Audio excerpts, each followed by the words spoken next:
আসসালামু আলাইকুম এভরিওয়ান, চলে আসলাম আরও একটা রেসিপি নিয়ে, চিড়ের কচুরি। সন্ধ্যায় চায়ের সঙ্গে খাবার জন্য একদম পারফেক্ট একটা স্ন্যাক্স আইটেম। মাত্র 10 মিনিটের মধ্যে তোমরা এটা বানিয়ে নিতে পারবে, আর বাড়িতে থাকা সাধারণ কিছু উপকরণ দিয়েই এটা হয়ে যায়। উপরটা ক্রিস্পি আর ভিতরটা একদম সফট হয়। আলুর স্টাফিংয়ে ভরা দারুণ সুস্বাদের একটা রেসিপি। তো চলো ঝটপট দেখে নাও। প্রথমেই একটা বোলের মধ্যে নিয়ে নিলাম বেশ খানিকটা পরিমাণ চিড়ে, আর আমি এখানে পাতলা চিড়েটা ব্যবহার করছি। পানি দিয়ে চিড়েটাকে বারে বারে ধুয়ে নিতে হবে, কারণ চিড়ের মধ্যে অনেকটাই নোংরা থাকে। তা আমি 4-5 বার ভালোভাবে পানি পাল্টিয়ে পাল্টিয়ে ধুয়ে নিয়েছি। চিড়েটাকে সাইডে সরিয়ে রাখলাম। এদিকে দুটো আলু নিয়ে নিয়েছি সিদ্ধ করা, ভালোভাবে খোসাটা ছাড়িয়ে এখানে গ্রেট করে নেব। 250 গ্রাম চিড়ের জন্য আমি এখানে দুটো আলু নিয়েছি। তোমরা যদি চিড়ের পরিমাণ বাড়াও তাহলে আলুটাকেও বাড়িয়ে নিও। তারপর আলুগুলোকে দেখতেই পাচ্ছ খুব ভালোভাবে গ্রেট করে নিচ্ছি। তোমরা চাইলে ম্যাশ করেও নিতে পারো।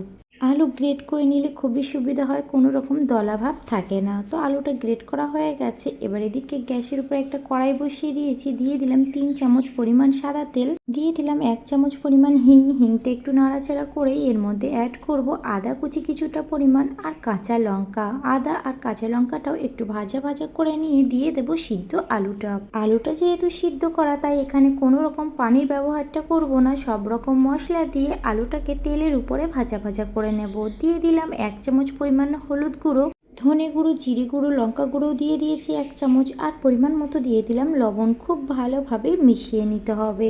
আমি একটু ঝাল ঝাল করতে চাইছিলাম বলে চিনিটা দেয়নি। তোমরা যদি চাও তাহলে এর মধ্যে কিন্তু 1 চামচ চিনিও অ্যাড করতে পারো। সব শেষে দিয়ে দিলাম অল্প একটু গরম মশলা। তারপর খুব ভালোভাবে নাড়াচাড়া করে এটাকে নামিয়ে নেব।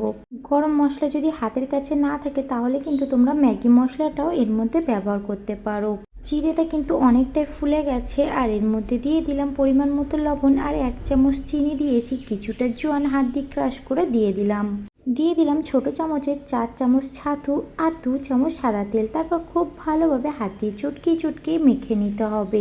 একটা সফট ডো বানিয়ে নেব। যদি তোমাদের মনে হয় চিড়েটা একটু শক্ত লাগছে তাহলে হাতের মধ্যে একটু তেল নিয়ে ভালোভাবে প্রেস করতে থাকবে। চিড়েটা ভালোভাবে মাখা হয়ে গেছে। এবার 2 হাতে অল্প অল্প একটু সাদা তেল লাগিয়ে নিয়েছি, আর অল্প একটু চিড়ের গোলাটা নিয়ে নিলাম। হাতের মধ্যে নিয়ে এটাকে বল শেপ দিয়ে নিলাম। 2 হাতের সাহায্যে এটাকে বাটি আকার করে নেব, দেখতেই পাচ্ছ। তারপর কিছুটা পুর নিয়ে মাঝখানে দিয়ে দেব। হাত দিয়ে একটু চেপে চেপে দিতে হবে, আর সাইড থেকে ঠিক ভিডিওতে যেভাবে দেখছো টেনে টেনে এইভাবে সিল করে দিতে হবে। হাতের মধ্যে দিয়ে একটু প্রেস করে ভালোভাবে এটাকে সেট করে নেব। খেয়াল রাখতে হবে কোনো জায়গায় যেন ফেটে না যায়, তাহলে তেলে দেওয়ার পর কিন্তু ভিতরের স্টাফিংটা বেরিয়ে আসবে। একে একে সবগুলো কচুরি আমি এখানে রেডি করে নিয়েছি। এবার ফ্রাইয়ের পালা। গ্যাসের উপর একটা ফ্রাইং প্যান বসিয়ে দিয়েছি, আর বেশ খানিকটা সাদা তেল দিয়ে দিলাম। তেলটা একটু গরম হতে একে একে কচুরিগুলো দিয়ে দেব। আমি প্রথমে 4টে ভেজে নিয়েছিলাম, পরে আরও 4টে ভেজে নিয়েছিলাম। গ্যাসের ফ্লেমটাকে মিডিয়ামে দিয়ে এপিট ওপিট উল্টে উল্টে একটু সময় নিয়ে কিন্তু কচুরিটা ভেজে নিতে হবে। এই কচুরিটা কেচাপের সঙ্গে কিন্তু বেশ মানানসই। চা পার্টিতে কিন্তু দারুণ লাগে। একবার হলেও বাড়িতে এটা তোমরা ট্রাই করে দেখো।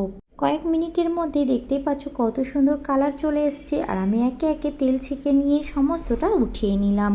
রেসিপিটি যদি ভালো লেগে থাকে তাহলে অবশ্যই প্রিয়জনদের মাঝে শেয়ার করে দিও। লাইক কমেন্ট শেয়ার করতে কেউ ভুলো না। নতুন নতুন রেসিপি পেতে পেজটাকে ফলো দিয়ে পাশে থেকেও। দেখা হচ্ছে অন্য কোনো ভিডিওতে। ততদিন সবাই ভালো থেকো। আল্লাহ হাফেজ।